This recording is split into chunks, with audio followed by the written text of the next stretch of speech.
서의서 원장입니다. 오늘은 높은 쌍꺼풀이 생기는 것에 대해서 좀 알아보겠습니다. 높은 쌍꺼풀이 생기는 원인은 몇 가지가 있는데, 첫 번째가 디자인이 자체가 너무 높게 잡은 경우, 두 번째는 안검하수가 있는데 교정을 하지 않은 경우, 세 번째 조직을 너무 많이 제거한 경우, 네 번째는 이마를 습관적으로 너무 많이 사용하는 경우 높은 쌍꺼풀이 생길 수가 있습니다. 대개의 경우 이런 여러 가지가 복합되어 있습니다.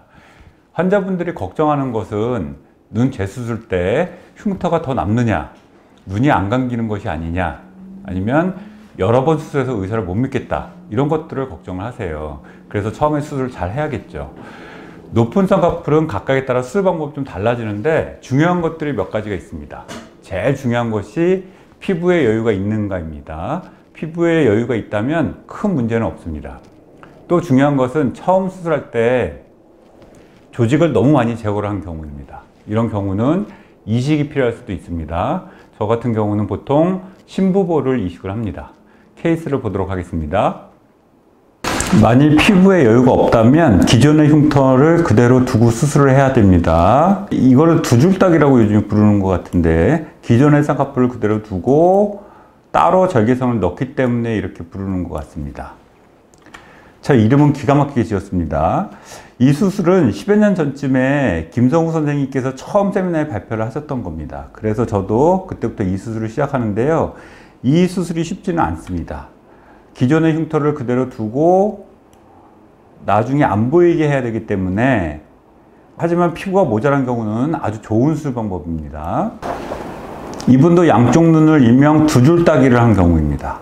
높은 쌍꺼풀이 그냥 있고 약간의 안검하수를 좀 가지고 계시고, 눈을 감은 모습에서 보면 여기 조직이 없는 걸 알 수가 있죠. 피부가 아주 여유 있는 편은 아니지만 모자르지도 않습니다.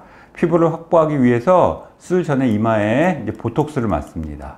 이마에 보톡스를 맞아서 눈꺼풀을 좀 떨어뜨리고요.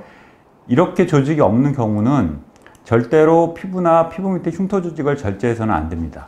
이런 경우는 피부를 최소한으로 절제를 해야 되고, 그 밑에 이 흉터 조직들을 이용해서 부족한 조직을 채워 넣어야 됩니다. 그래도 모자라는 경우는 이번에 심부보를 이용해서 조직을 이식을 해야겠죠.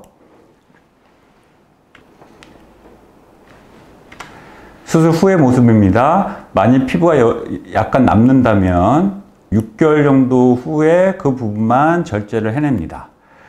처음부터 피부를 너무 많이 절제하게 되면 나중에 교정의 여지가 없게 되죠. 오늘은 높은 쌍꺼풀, 하이폴드에 대해서 알아보았는데요. 높은 쌍꺼풀의 경우도 각각의 상태에 따라 여러 가지 수술 방법으로 나뉘고, 피부와 조직이 남아있는 정도가 매우 중요하다, 이걸 말씀드렸습니다.